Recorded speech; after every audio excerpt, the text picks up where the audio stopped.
Hey guys, this is my little 1022 takedown. I've shown it in other videos over the past. Just going to show you some of the things that I keep in it here.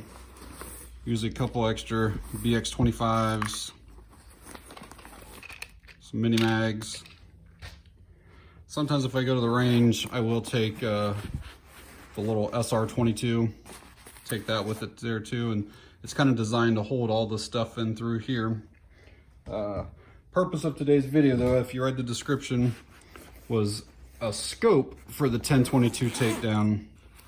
Kind of been on the search for one for a little while, and watched a lot of videos, read a lot of stuff. And those of you that are familiar, you know that it comes in this bag, and basically the barrel kind of breaks apart from the receiver and stock here. And so I got that little kind of reflex that was on there that I showed a video on a few weeks ago, that Faiachi that kind of failed. So I've obviously ran some reflex sights. I got another one here from True Glow, and this one's actually fairly bright. I don't know if it'll show up there. I got it on the green right now. Fairly bright, works pretty well. And then I've had 2 or 3 different types of like red dots on there. And the problem for me with the red dots and the reflex sights and stuff is after about 35 yards, my accuracy is just all over the place. This here is a typical target that I'll take with me. I don't know what the exact overall dimensions are, but let's just say the center here is 6 by 7, and I did measure that. And with a pistol, like when I go to the pistol range and I hang these, I hang them usually between 20 to 40 feet. There's multiple lines. And if I shoot 50 shots, I can probably put 45 of them in there, and I'll just have a couple strays, and that's with just a pistol. And if I take this out to 50 yards with this little 1022, I'm lucky if I put 1 or 2 of 50 in there. Like, I'm that bad with those reflex and red dots. So I decided that I wanted to do something, put something else on it, something that had some magnification, but I still wanted to be able to leave it on and for it to be able to go into the bag. And this is what I came up with. It's a UTG, it's called the BugBuster. It's a 3 to 9 by 32, and they've been out for like 5-6 years probably, but they get really, really good reviews. I'm gonna get out of the box here and see everything that comes with it. So let me pause the video for just a second. All right, got the table cleared off here, and everybody always brings out their giant big knives to do these box openings. Here's my big giant knife that we'll use. There we go, got the job done, huh? Alrighty, so in here it looks like the scope itself. And what else? Looks like cleaning cloth.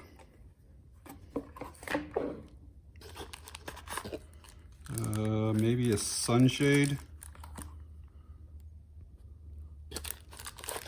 And some rings, and then down there is silica, and I don't know if that's some instruction or if it's just, yeah, it is instructions.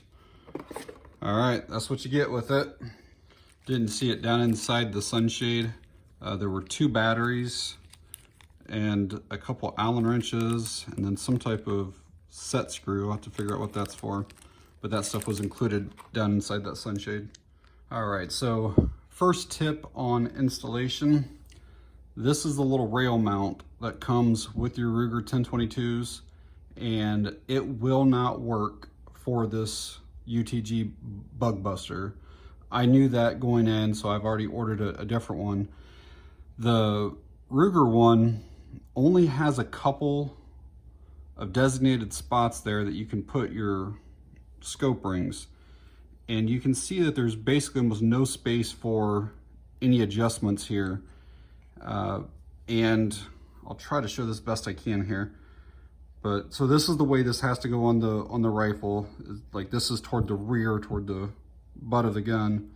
And if you look here, no matter how you line these up, I don't know if you can see this or not, but if I line that up there, they're not lined up. If I try to line it up here, they just won't, no matter which ones I put it on. Like, so if I go there, they're not lined up.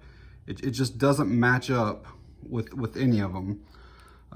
So you cannot use that one. Plus this one's like junk.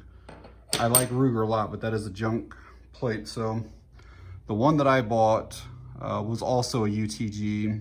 I think it was like $10 or something like that, but it's a low profile. So you can actually still use your flip up sights if you want. There's a channel that's through there that allows those. So you don't have to run an optic with it if you didn't want to. I think that was an Amazon purchase. And then tip number 2 is these come with these quick detach mounts. Make sure that you mount them on the opposite side of your charging handle and ejection port, because if not, you can see how those would get in the way of you trying to charge that. So make sure that they go on the opposite side. So with those QD mounts on the opposite side, just simply press them in. It locks in place pretty well, and once it's on there, it is sturdy, like it's not moving at all. There are adjustments. If these quick detach were to come a little bit loose, you actually can adjust that to make it tighter. But it looks pretty damn sweet on there. So I had this other scope out to show with the Ruger mount. You could obviously adjust, because there's a whole bunch of space in between here. So you could adjust those to wherever you need it. So it'd work fine for a scope like this, but it won't work for that little short UTG. So that was the reason for that. But yeah, I think that looks pretty good on there. And then here's like the big thing is, like, you know, you can still leave that on, you know, completely while it's on there. I'm gonna grab the bag here and show you kind of one of the main reasons why I wanted this too. All right, so besides the not being able to see past, you know, 40 yards or whatever, this is one of the main features that I like. Bag's completely closed, completely zipped. All right. And then when I open it here, see, I can still pull the barrel out, no problem at all. And this side still fits with the scope completely mounted. So I love that about that. And then, you know, you can, in just a second, you're ready to rock and roll. Already mounted, ready to go. So a few of the key features on this is it does have a mil-dot reticle. It's 3 to 9 power. The reticle is actually illuminated, and you can have just simple red or green like normal, and you can have varying brightnesses, you know, like you normally could have. But then you can do a combination of red and green, and it's supposed to give you 36 different color options if you want. I'm okay with just the regular red and green, but it does give you all those. Kind of tells you how to do it, but just red and green is fine for me. The flip up lens covers, that front one needs to get broken in a little bit. It is tight. You got to use both hands to pop that thing up. But, you know, obviously your windage elevation, and it goes out pretty far. When I first mounted it here, I was looking at about 80 to 90 yards, and I mean, it was very, very clear. The lens is great on it. So I think this is really going to work for what I wanted. If any of you are interested, these used to be over $100, but they've been out for a few years now. But pretty much everywhere has them for like between 75 and 80 bucks. I actually found this on Amazon for $55, free shipping obviously. So pretty good deal on it. I love how easy it mounted, how quick it's set up. I love how it stays on the rifle, it fits in the bag. I have not obviously taken it to the range, I just opened it up, but I really think this is going to be exactly what I was looking for.